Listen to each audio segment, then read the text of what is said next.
Hola, muy buenos días. Mi nombre es Jonathan Cueco Andrés Angulo. Es un honor para mí estar aquí participando en este foro denominado El Camino Recorrido.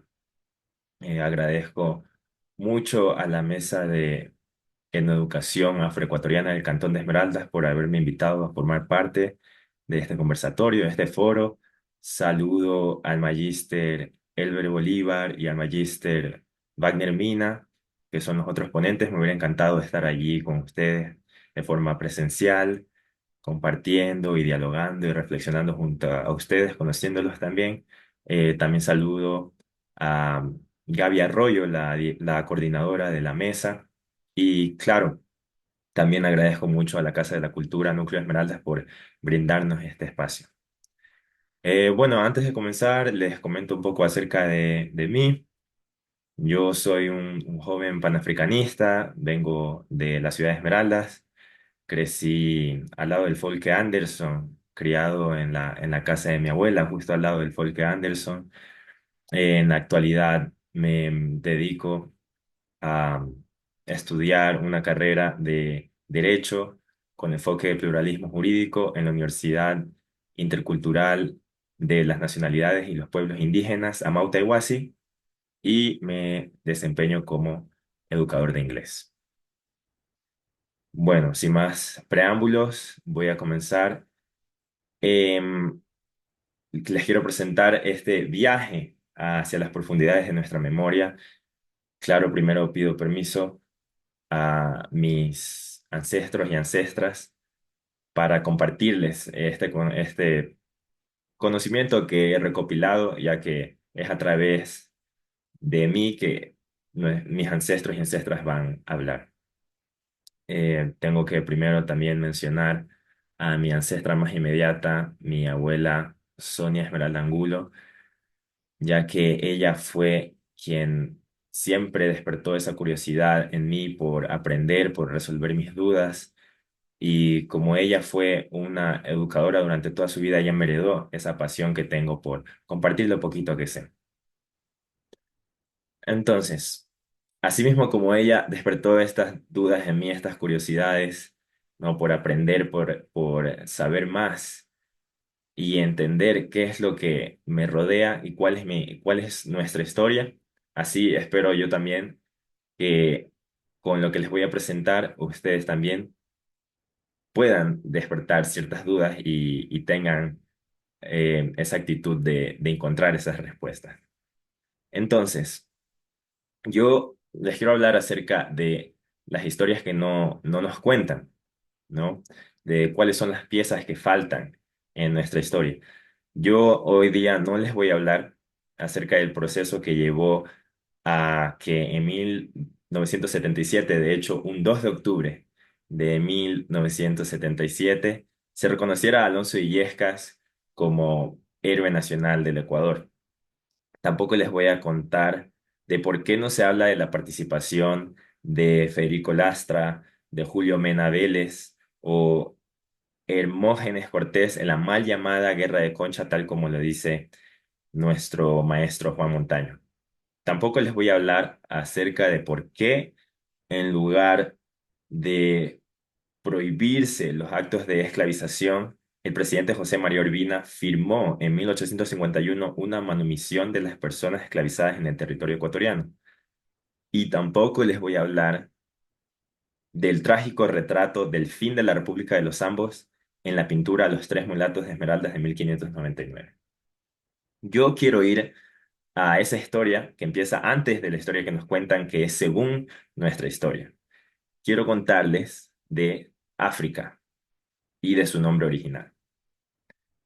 Gracias a un historiador, un hombre muy importante llamado Cheikh Anta Diop, proveniente de Senegal, hoy sabemos que el nombre originario de África es Alkebulan.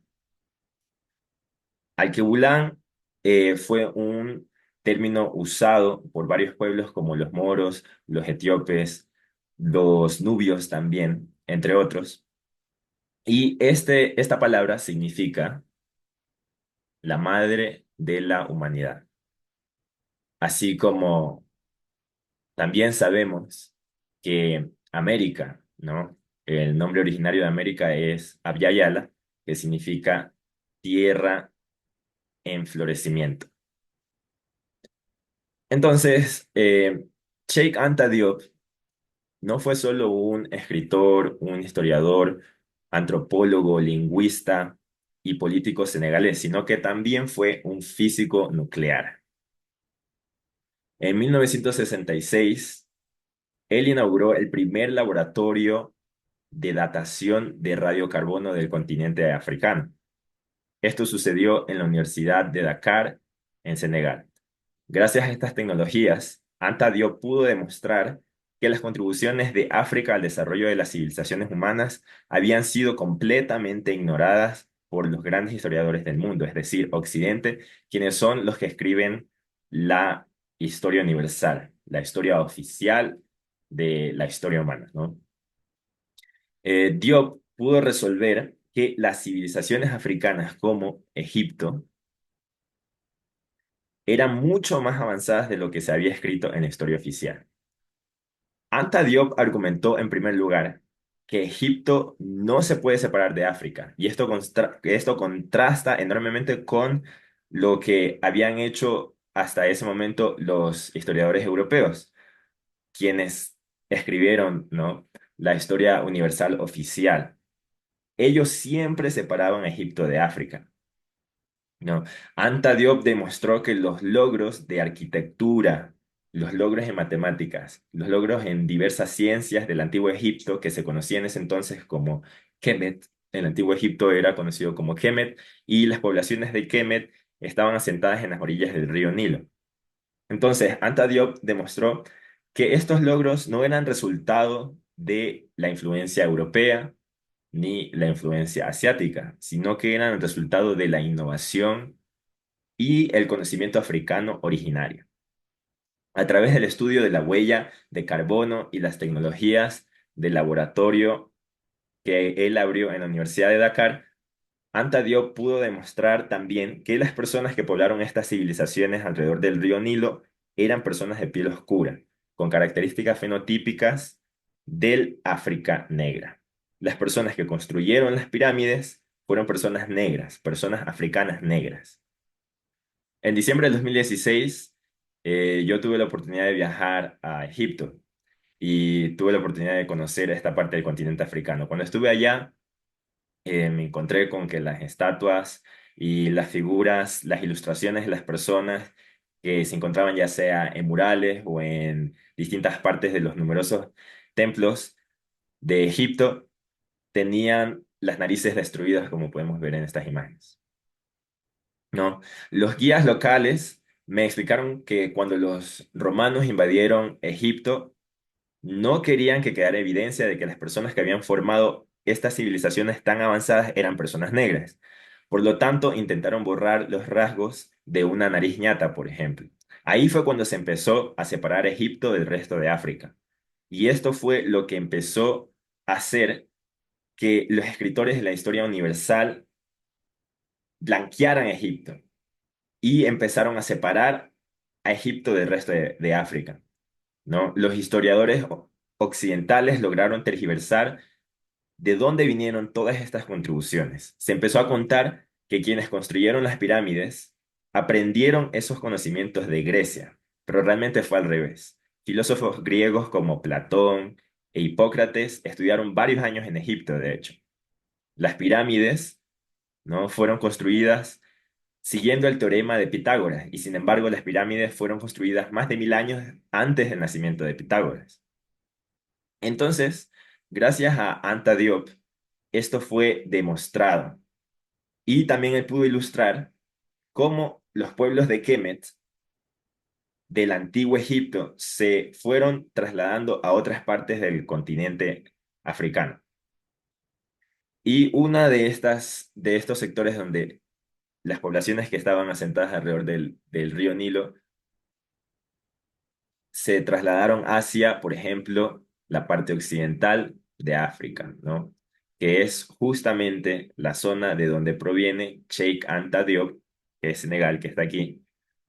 Y también es la zona de donde provienen muchos de las y los ancestros de nosotros, las y los afroesmeraldeños.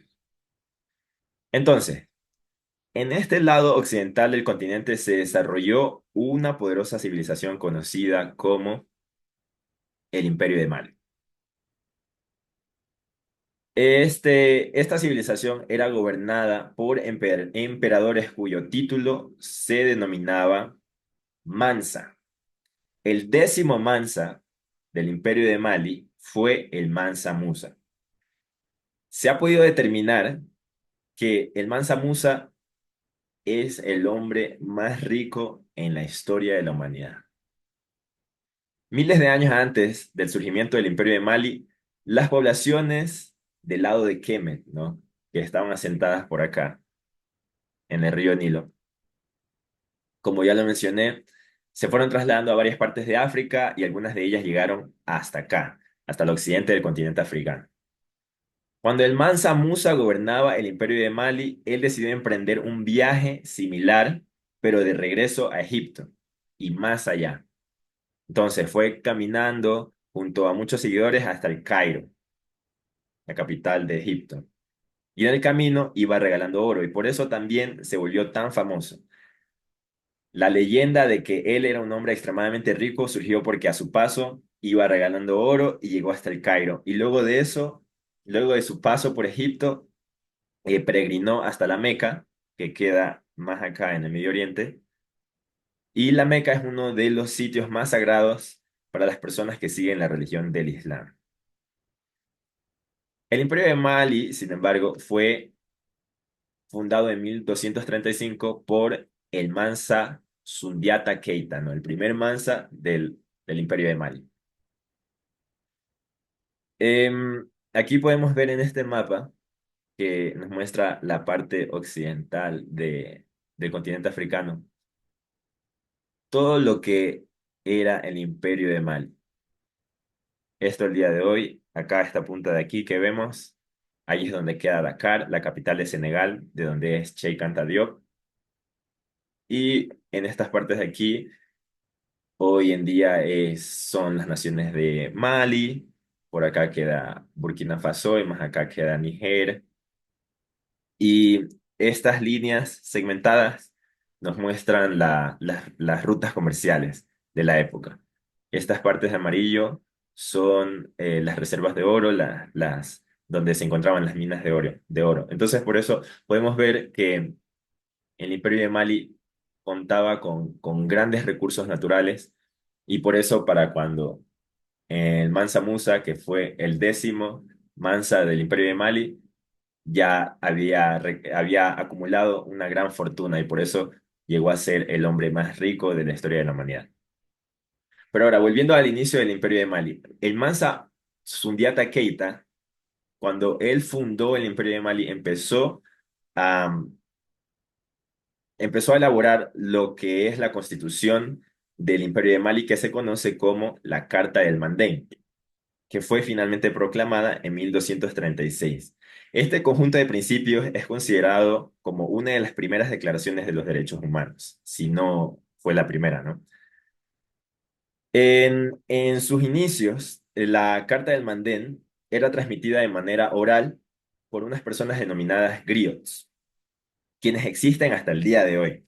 Los griots son bibliotecas vivas. Son personas que transmiten todo el conocimiento de una comunidad o un pueblo de forma oral y también forman a otras personas para que se conviertan en griots. Los griots transmitían a futuras generaciones lo que era la constitución, en este caso, del Imperio de Mali, de forma precisa y oral, con mucha precisión. Además, transmitían obras poéticas enteras o contenidos científicos, ¿no? Eran bibliotecas andantes, bibliotecas vivas. En el 2009 la Carta del Mandén fue inscrita en la lista representativa del patrimonio cultural y material de la humanidad. Esta constitución consta de un preámbulo y 7 capítulos en los que se proclaman la paz social en la diversidad, la inviolabilidad del ser humano, la educación de las personas, la integridad de la patria, la seguridad alimentaria, la abolición de la esclavitud por raza y la libertad de expresión y comercio. Ahora, también el Imperio de Mali es muy grandioso porque también contaba con uno de los primeros centros de aprendizaje superior del mundo, la Universidad del Sancoré. Este centro de estudios fue fundado en el siglo XIV y a esta universidad llegaban muchas personas de varias partes del continente africano y también de más allá, sobre todo del mundo musulmán. Por ejemplo, llegaban personas de lo que es, si regreso un poco, acá arriba podemos ver, en la parte de arriba, esto es lo que es Marruecos, venían del norte, venían, si cruzamos aquí vamos a encontrar a la península ibérica, lo que hoy día es Portugal y España, también venían de esos sectores, venían de Egipto y venían del Medio Oriente. Todas estas personas a formarse en literatura, medicina, arte, filosofía, química, lingüística, matemáticas, astronomía, historia, entre otras disciplinas. Entonces, ¿por qué les hablo de estas historias de algunas de las civilizaciones africanas? Porque estas historias nos invitan a dudar y a reflexionar sobre la historia que se nos ha contado formalmente dentro de los espacios educativos. La historia que siempre hemos oído nosotros como personas afrodescendientes dentro del sistema educativo, que es la historia que siempre nos repiten es que somos descendientes de esclavos en lugar de decirnos que somos descendientes de personas que fueron esclavizadas y que tenían una historia antes de ese periodo de esclavización, ¿no? Que nuestra historia, siempre nos repiten que nuestra historia empieza con la trata transatlántica. Sin embargo, antes de ese capítulo, hay mucho camino que ha sido recorrido por nuestros ancestros y nuestras ancestras, mucho más antes que eso, como lo estamos viendo ahorita. Entonces, asimismo nos podemos poner a pensar, nos permitimos pensar cuáles son las historias futuras ahora, ¿no? ¿Cuál es el camino que aún queda por recorrer? Tenemos, por ejemplo, hoy en pleno siglo XXI, en el mismo sector donde estuvo el Imperio de Mali, que los países de Burkina Faso, Níger y Mali han formado una nueva confederación que se llama la Alianza de los Estados del Sahel. Esta confederación se ha formado para formar una moneda en común, un pasaporte en común, para respetar los conocimientos tradicionales, los conocimientos locales, por encima de esa herencia colonial tan violenta que le ha dejado, por ejemplo, Francia a estos países, ¿no? La Alianza de los Estados del Sahel apuesta por volver a las lenguas originarias de estas naciones y apuesta por eh, soltarse, por destruir ese látigo colonial que sigue oprimiendo no solo a distintos pueblos africanos, sino también a nuestros pueblos afrodiaspóricos en varias partes del mundo. También tenemos un ejemplo muy potente en nuestra región del litoral pacífico, como es la vicepresidenta de Colombia, Francia Márquez, que lleva liderando una agenda de visitas diplomáticas a varios países africanos, como lo ha sido Ghana, Etiopía, Kenia. En este caso, en la foto vemos que está con Cyril Ramaphosa, que es el presidente de Sudáfrica. Ella lo ha hecho porque ella tiene la visión, esa imaginación de cuáles son las historias futuras, ¿no? Ella quiere reconstruir esos puentes, fortalecer los caminos entre lo que son los distintos países africanos y las comunidades negras afrodiaspóricas de nuestra parte del mundo, ¿no?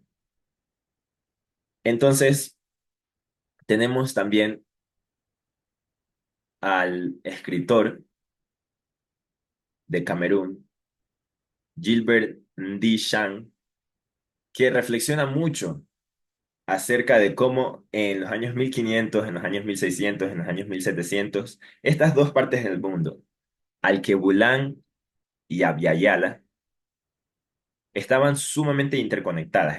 Existía un gran tráfico e intercambio de recursos naturales, de personas, de saberes entre estos dos continentes. Y sin embargo, hoy en día, en el siglo XXI, son justamente las dos partes del mundo que están menos conectadas. Entonces, por eso, Gilbert reflexiona mucho acerca de cómo podemos volver a construir esos puentes y de cómo podemos volver a lograr que haya nuevamente ese intercambio y ese tráfico de saberes, personas y recursos entre lo que es el continente madre y lo que somos nosotros, la diáspora africana. Pero en otros términos, claramente, en nuestros términos, en términos de reparación histórica, en términos de justicia social, en términos de justicia poética y en términos de hermanamiento. Entonces, eso es lo que yo les invito a ustedes a imaginarse el futuro, a imaginarse el camino que todavía nos queda por recorrer, ¿no? Siempre con una vista hacia el camino que ya ha sido recorrido por nuestras ancestras y nuestros ancestros para tener una proyección más acertada. Aquí les comparto la bibliografía.